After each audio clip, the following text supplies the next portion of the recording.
Bonjour, bienvenue dans ma première vidéo avec du son pour vous montrer un peu le workflow que j'ai sur Vectorworks ici 2021. Parce que du coup ça fait un peu 8 mois qu'on s'embête tous, on a tous un peu updaté notre cerveau sur ce logiciel, beaucoup s'y ont mis. On remercie beaucoup les gens qui ont fait des tutos, des formations, ainsi de suite. C'était très intéressant. Maintenant, je trouvais que ça manquait voilà, de personnes qui partagent un peu leur expérience et ainsi de suite. Donc, ceci n'est pas la vérité. C'est simplement ma manière de travailler. Voilà. Donc, je me suis créé un template, du coup. Vous pouvez voir qu'on est à base 5 chez moi. Voilà, c'est un template dans lequel j'ai déjà des design layers ici, dans lesquels je travaille. Donc, je suis très souvent en gray snap, ça veut dire que on voit les autres choses, les autres choses sont grisées, on peut pas les toucher. Comme ça, au moins, ça vous permet de très vite localiser si vous êtes en train de faire du son, du pont, du praticable, dans votre bâtiment ou ce genre de choses. À la même chose que j'ai de suite créé des sheet layers qui vous permet de voir ici un A3 en paysage et ici un A4 en portrait. Voilà, chose que vous pouvez dupliquer pour pouvoir aller beaucoup plus vite dans vos cartouches, ce genre de choses. Voilà. Ensuite, comment je travaille quand moi je load un de mes templates, vous pouvez voir ici, j'ai pas de symbole dans lesquels je travaille en permanence et je viens pas surcharger un fichier pour rien. Pour ça, je me suis créé des petits fichiers favoris dans lesquels j'ai mes éléments perso en fait. Voilà. Typiquement, j'en ai un que j'ai ouvert récemment, voilà, qui s'appelle Audio Perso. Ce document référence les symboles que j'utilise fréquemment et des symboles que j'ai remodifiés pour bien qu'on puisse voir en fait en 2D. Vous voyez ici les amplis que c'est bien 3 et la 8, 3 et la 2X, ainsi de suite. Ainsi de suite. Pareil que j'ai créé aussi mes propres symboles avec des petits trépieds ou ma en basse. Chose qui est un peu plus compliqué à mettre avec l'outil ici de speaker de, de Vectorworks. Voilà. Et alors tous ces symboles-là sont attribués à un record format euh, que j'ai appelé compte basic et ce qui me permet de faire découler une liste en fait très simple. Voilà. Donc, typiquement, si on revient dans mon petit document de base et que dans mon audio perso, je veux placer des enceintes, typiquement deux petites X8 joliment. Chose que j'ai fait aussi et qui est assez pratique quand vous utilisez souvent un set de plusieurs symboles, voilà, typiquement comme une régie DJ. Voilà, c'est que j'ai utilisé les différents symboles, je les ai groupés et j'ai créé ce symbole set DJ, ce qui me permet d'implémenter mon hub 3CDJ et DJM très rapidement, en fait. Voilà. Bon, ça fait partie des petites choses que j'ai fait. Pareil pour les amplis.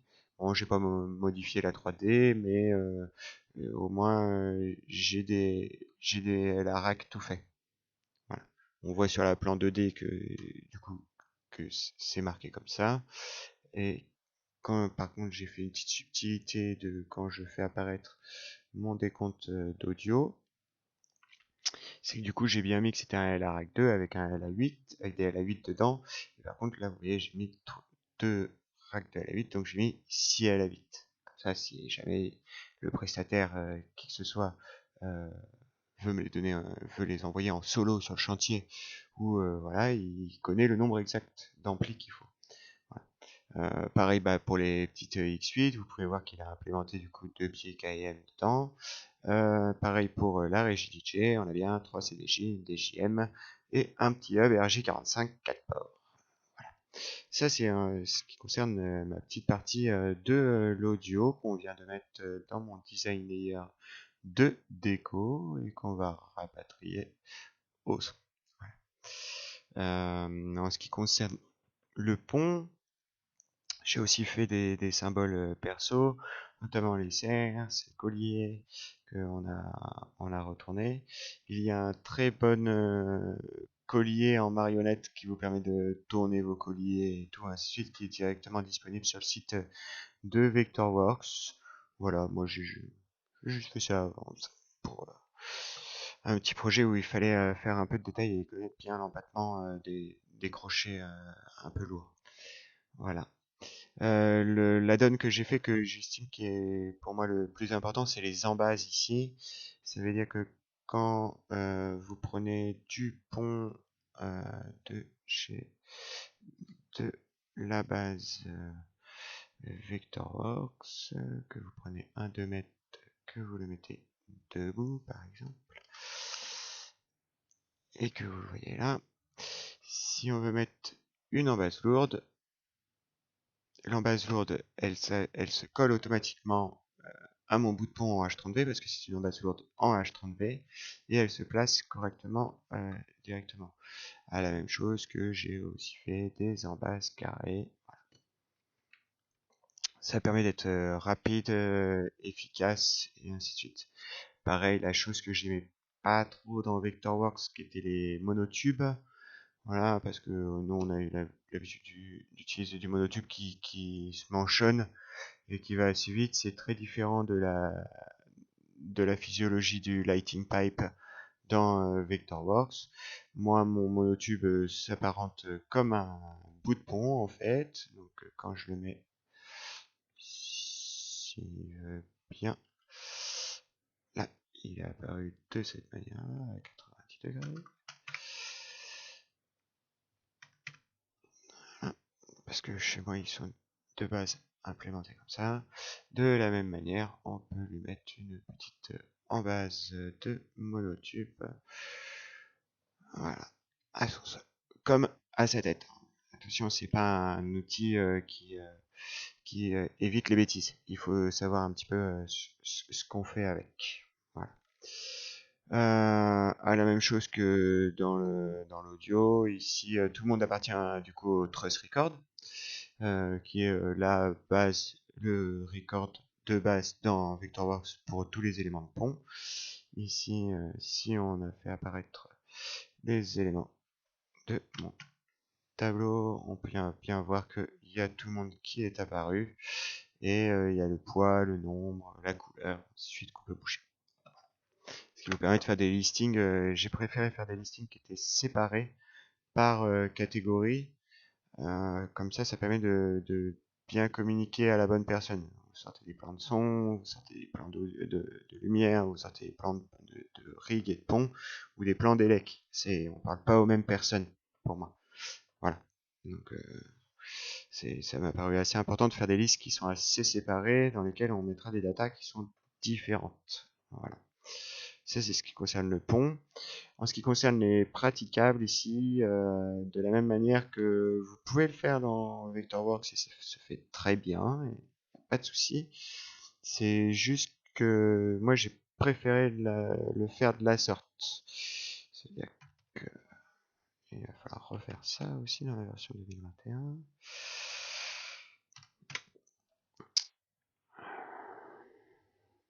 S'il vous plaît, impraticable, voilà. Donc, impraticable.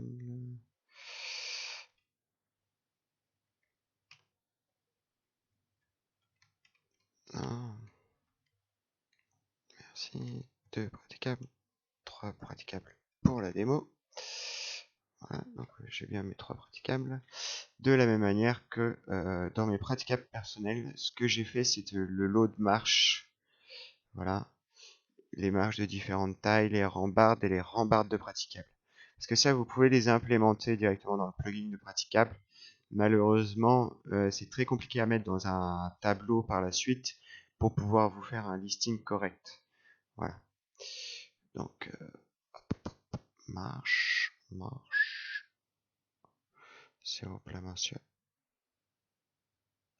Marche. Rambarde. Je sais pas pourquoi je la monte comme ça, ma rambarde, mais c'est pas grave. 2 rambardes de 1 mètre. Et en partance 10. Si, s'il vous plaît, une rambarde de 2 mètres. Voilà. L'avantage d'avoir fait ça, en fait, c'est que quand je rapatrie du coup mon compte de praticable ici, donc j'ai bien mes praticables qui sont en fait dans l'outil qui est l'outil de Stage Deck de Vectorworks, et j'ai aussi l'ensemble de mes symboles. Voilà. Comme ça permet de dresser une liste correcte quand vous avez besoin de faire un devis, une prépa ou quoi que ce soit. Vous avez bien les bons éléments et vous faites pas d'erreur, quoi. Voilà. Ça c'était pour la partie du coup de mes sublimes praticables, auxquels il manque une barrière encore. Ensuite, j'ai fait aussi une petite partie armoire quand on fait des, hop là, excusez-moi, quand on fait des plans électriques. Du coup, je me suis fait mes petites armoires tranquillement. Ici, hop, je place mes armoires. Donc, j'ai fait un peu toutes les armoires qu'on a l'habitude de croiser dans le métier. Je sais pas du tout, alors par contre, ça va être la surprise. Je sais pas comment ça va interagir dans 2021 maintenant qu'ils ont changé l'outil de câble. On va voir ça. En tout cas, mes armoires, du coup, bon, bah, elles sont rouges pour tout ce qui est triphasé et bleu pour tout ce qui est monophasé. Donc, c'est voilà, une armoire 32 mono ici. Elles appartiennent tous aussi à un record, un format de record que j'ai appelé Elec Armoire, qui me permet de connaître le modèle. Dans mon record d'Elec Armoire, il y a le modèle, il y a l'ampérage d'entrée, il y a le différentiel de sortie, de comment sont calibrés à peu près la majorité des différentiels de sortie, ce qui permet de savoir et d'aiguiller les prestataires, et il y a l'ID. C'est pour moi la chose la plus importante, c'est un truc qui est très simple à faire dans Vectorworks, d'attacher un texte à son record. C'est-à-dire que là, si vous voyez, si mon armoire elle est 1, si mon armoire 63, mon armoire 32 découle de mon armoire 63, du coup mon armoire 32 est à 1.1. Voilà, tout bêtement. Et ça vous permet d'avoir sur un plan comme ça, voilà, 1.2. Voilà. Alors maintenant, on va la tenter en direct, mais je suis pas sûr de ce que je suis en train de faire. C'est-à-dire que, pareil, j'ai mis des points de locus aussi dans mes petits symboles. Ça me permet d'attirer mon câblage, en fait, très rapidement. Hop là. Ok, monsieur. Et alors là, bon, alors vous avez tout un paquet de choses que vous pouvez customiser et tout, ainsi de suite. On va lui dire que c'est quand même un CEE 32. 3, non, c'est un 5, puisqu'il est triphasé. Non, non, non, non. Voilà, hop, merci. Donc ça fait 10 mètres. Et dans mes classes, normalement, j'ai un truc qui s'appelle Elec, qui n'est pas là. Ah si, câble, non, qui n'est pas euh, réapparu ici. En fait, je me suis fait des... Bah, je vais vous la faire là en direct. Donc ça va Elec, plus loin câble tétra. J'écris comme un cochon. Voilà. Et donc en fait cette classe Elec câble tétra, je l'ai édité pour que son solide il soit rouge en permanence. Qu'il y ait toujours ça. Ouais. Je fais OK. Et normalement, là, il apparaît rouge. C'est parce que il est pas dans la classe du style.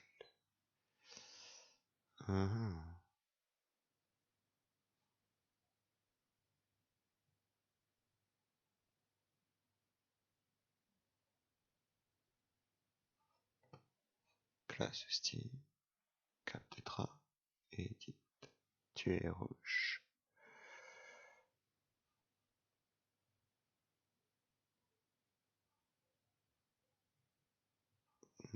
Use at création. Excusez-moi. Voilà. Donc, normalement, ils apparaissent rouges comme ça. Donc là, si j'ai encore mon câble comme ça et que je suis bien dans ma classe et la tétra, quand je remets ça, j'appuie sur OK. Ça me le met noir. Alors, quelque chose qui n'est pas réapparu dans la... Pourquoi le class style est pas rouge?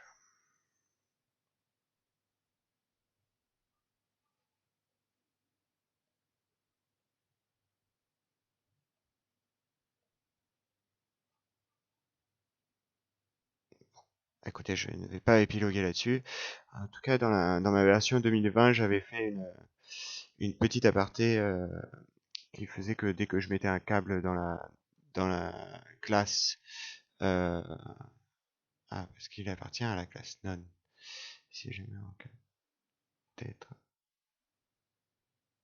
si je recrée un câble tétra,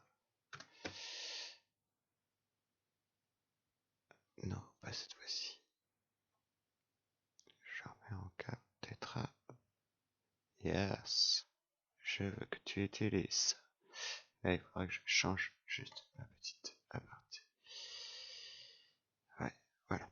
Et ça me permettait d'avoir les flèches, les choses correctement. Voilà.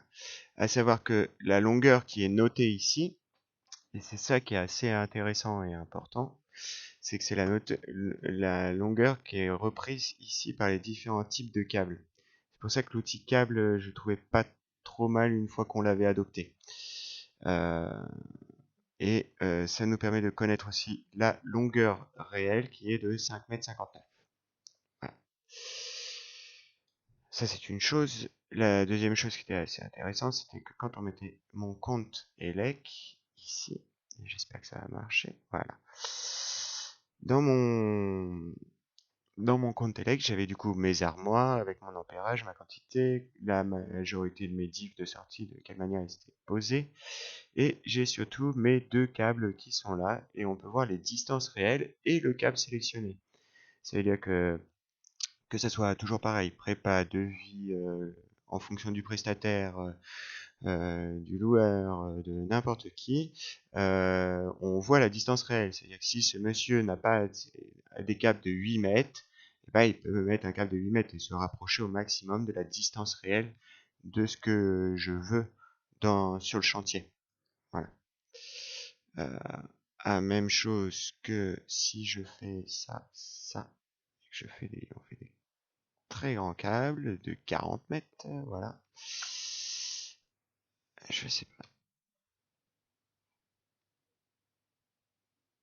Ça existe 40 mètres chez lui.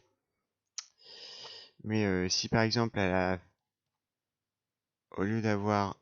là, il y a 30 mètres. Donc, si je veux un câble de 20 mètres, il me dit OK, mais je rajoute 20 mètres pour faire 30 mètres. Ah, c'est dommage. Ça va faire quand même 10 mètres de mou dans cette affaire. OK, 30 mètres. Donc là, il m'a sélectionné un câble de 20 mètres et un câble de 10, ici. Vous pouvez le voir.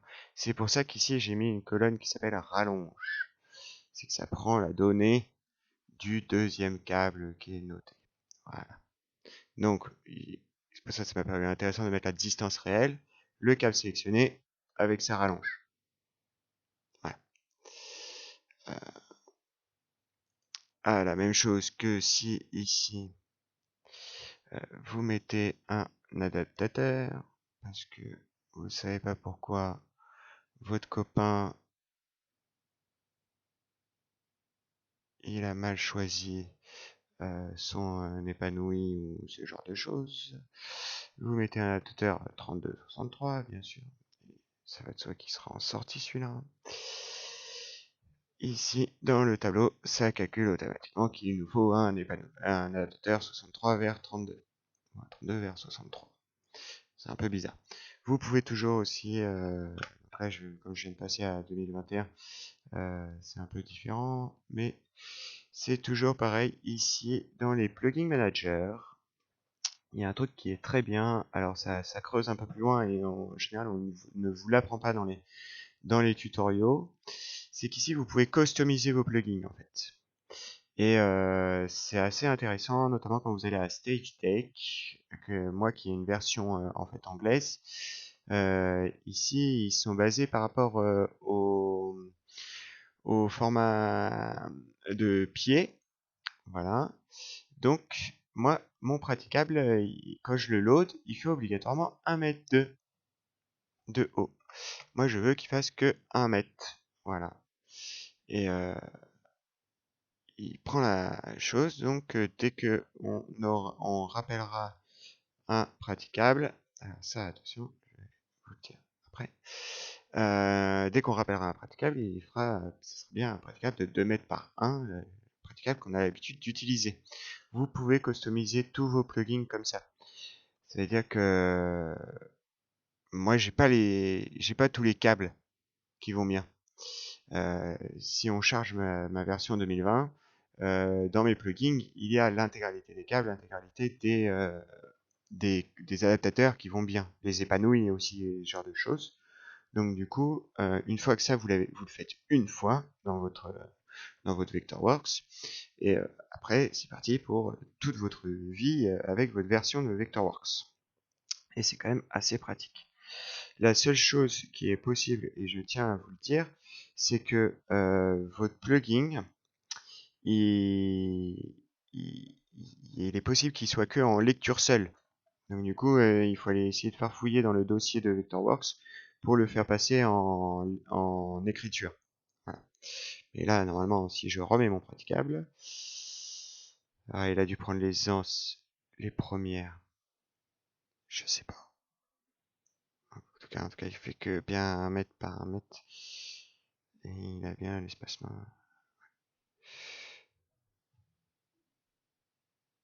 Je...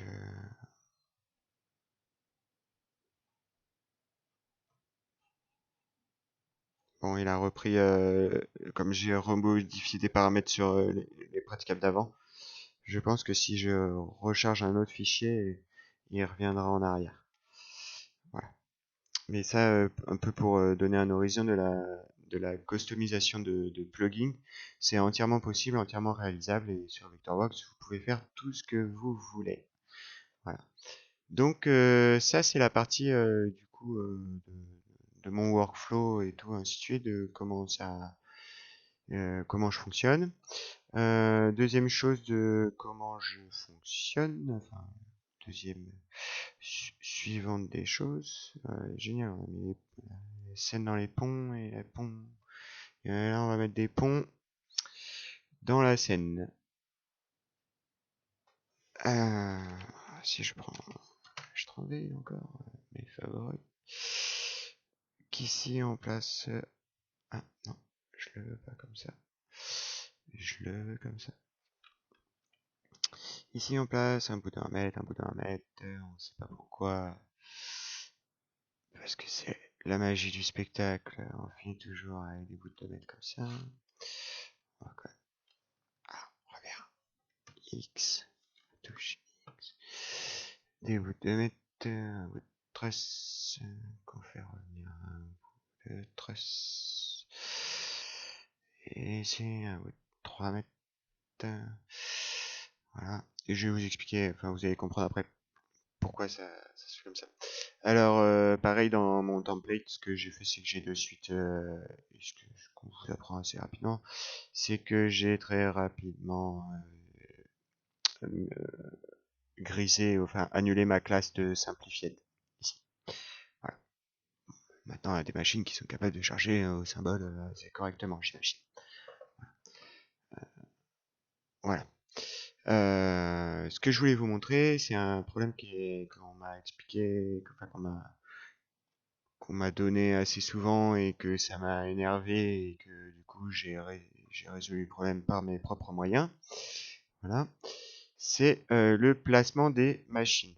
Voilà. Les gens ils disent ah là elle est posée là, c'est relou, j'y arrive pas, machin. Moi, j'ai fait un truc très simple je me pose au centre. Donc, je pose un Bora, je pose le Bora.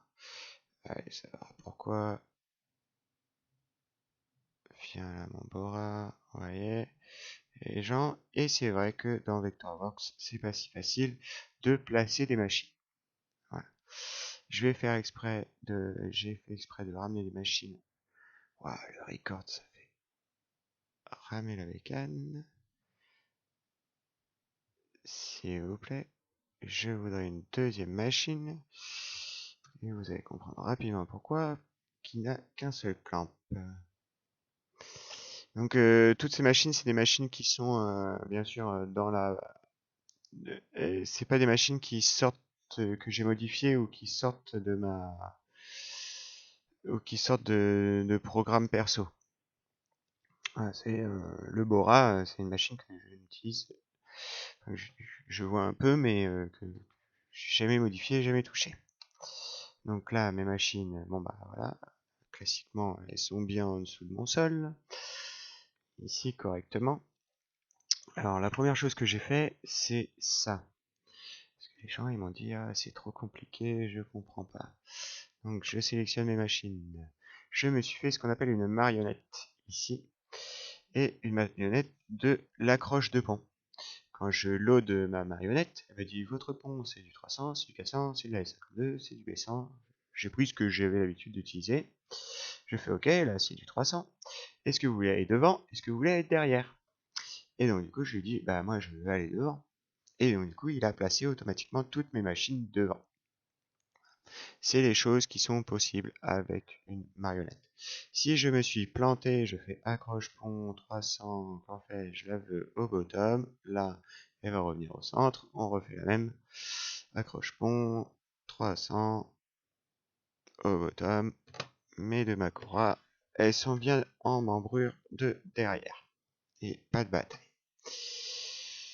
La deuxième chose qui m'est revenue et que j'ai pas compris pourquoi, alors que c'est quelque chose qui est assez simple, c'est le fait de pouvoir rajouter un clamp ou deux à toutes nos machines. Alors dans 2021, ils ont fait un edit accessory là qui a l'air d'être assez sympa et c'est compliqué ça.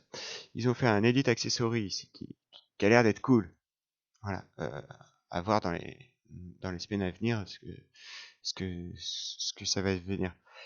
Moi j'ai bidouillé tout à l'heure un petit peu et en effet ça vous permet de faire des choses. Il faudrait quand même que je sais pas comment on peut faire encore pour charger des templates de Light Accessory. J'ai pas envie de m'amuser à toutes mes machines leur ajouter un crochet. Voilà. Ce genre de choses. Donc ce que j'ai fait c'est que j'ai refait une petite marionnette qui vous permet juste de rajouter un clamp. Si elle est sympa, voilà. Et voilà, donc ma machine s'est abaissée, mon clamp s'est mis, en OpenGL c'est un peu mieux.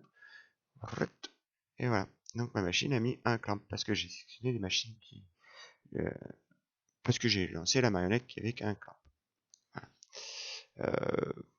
Pour les curieux et tout, ainsi de suite, je pourrais vous montrer ma marionnette, pas de souci. Il a fallu que je me creuse la tête juste un petit peu et voilà. C'était assez facile. Alors là, j'ai des machines qui sont reparties du monde derrière, du monde devant. Donc, bon, normalement c'est ça, c'est juste quand j'ai sélectionné mes Makora, j'avais des Bora aussi. C'est pas un problème. Du coup, je reprends mes machines. Je reprends ma marionnette, je mets deux clamps cette fois-ci. Et là, hop, toutes mes machines, elles ont pris deux clamps. Alors, voilà. Et ça vous permet d'avoir automatiquement le visuel de votre machine avec les clamps, ce qui est un peu plus joli. Et ce qui est exportable dans tous les... Voilà. C'est exportable en MVR, c'est exportable en tout ce que vous voulez, ce n'est qu'un petit symbole 3D qui se place. Et ceci, surtout, et qui est normalement, si je ne me trompe pas, assez intéressant, c'est que, voilà, ceci ne désaccouple surtout pas votre machine du pont. Voilà, quand vous sélectionnez votre ensemble. Donc voilà le petit add-on que j'ai fait pour les machines, qui est assez rigolo. Voilà. Bien embêté pendant 8 mois, donc on a un peu creusé. Euh, pour revenir à mon workflow, et ça je remercie Stéphane du coup de m'avoir montré ça dans sa petite vidéo, quelque chose que j'utilisais pas et qui est ultra pratique, c'est ici la data visualisation. Donc pareil, votre data visualisation, vous le faites au début, et quand vous chargez votre template ou que n'importe quel truc, il est de suite implémenté dans votre Vectorworks. Voilà. Donc pourquoi j'ai mis des ponts de différentes longueurs, c'est parce que il y a un truc qui s'appelle que j'ai fait qui s'appelle pont de différentes longueurs. Et paf, voilà, vous voyez vos ponts qui sont de couleurs différentes. Et ceci, que soit en 2D ou en OpenGL 3D. Ah, ça se voit pas très bien. Grâce à la super nouvelle touche F7 Merci, remettez-moi-y un peu de lumière là-dedans. Voilà. Moi, j'ai pas choisi les meilleures couleurs de la planète. Pour faire un petit tour, on peut toujours éditer. Voilà. Vous faites un autocolor où vous pouvez dire que mes 3 mètres, je veux que ça soit du rouge pétant. Et gentiment, il va passer mes 3 mètres en rouge pétant. Non, je vais pas faire le backup. Voilà. À la même chose, alors ça c'est, moi je trouve ça révolutionnaire et c'est super intéressant pour faire des plans de pont. Voilà, ça, je pense que ça aide bien les copains quand ils ramènent les deux SMI. La même chose ici que j'ai fait pour les machines par type. Donc là ici, olé.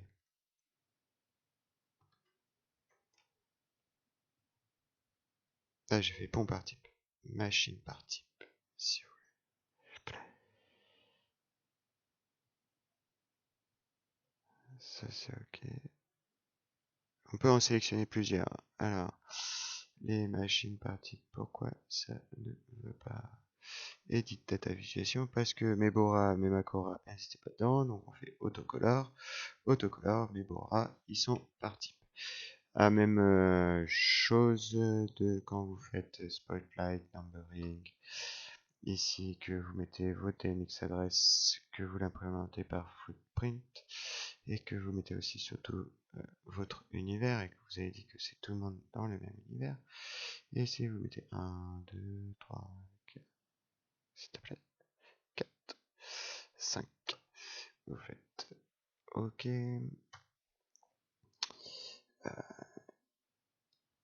Ici, ma Macora, on va dire que on va savoir pourquoi le, le fait de recorder fait ralentir la machine. On ne sait pas pourquoi. Là, ici, on aimerait que ça soit dans l'univers 2. Donc, s'il vous plaît. Ah, j'ai pas fait...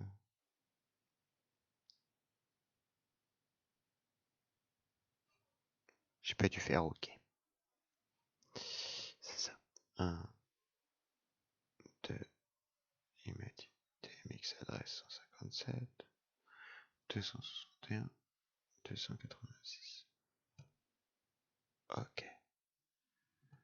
Donc là, tu me les as bien mis en univers 1, je sais pas pourquoi, c'est en univers 2. Et ici, du coup, j'ai mis mes machines par univers.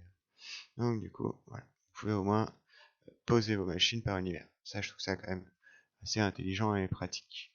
Pareil pour ceux qui ne savent pas, alors ça aussi, ça n'a pas dû être remis. Vous pouvez faire vos légendes, vous trouverez plein de tutoriels là-dessus, aucun problème. Univers, TMX adresse, type name, ouais. Legend name, c'est ma base. Je sais pas pourquoi. C'est pas dedans. Edit layout. Je vais très vite. Ceci n'est pas un tutoriel. C'est simplement pour vous montrer comment que je travaille. et qu'il y a des trucs que j'ai fait qui ne sont pas réapparus dans la version que je viens de tester de 2021. Voilà. Paf, paf, on reprend toutes les machines. S'il vous plaît, la légende. Utiliser légende. Base, Ayrton, Bora, 1, 157, 209, 261, voilà. Voilà. Ça fait partie du coup des choses que j'utilise, qui sont très pratiques. Une fois que vous les avez fait, c'est implémenté dans votre Vectorworks, on n'en parle plus. Et voilà. Bah écoutez, c'était un petit tour de comment j'utilise Vectorworks et la manière que j'ai de pouvoir aller au plus vite. Parce que, bon, jusqu'à 8 mois, on était pressé par le temps. Maintenant, on a le temps de créer des fonctionnalités pour aller plus vite euh, quand on aura besoin d'aller vite. Voilà. En tout cas, merci d'avoir visité. C'était ma toute première vidéo de Vectorworks. N'hésitez pas à mettre un commentaire ou à revenir si vous avez des idées, développer des choses. Voilà, si vous voulez approfondir sur d'autres choses. Attention, je ne fais pas ni de tutoriel ni de formation. Je peux expliquer comment je vois les choses, mais je n'irai pas vous donner des cours directement sur Vectorworks. Voilà. Merci d'avoir vu.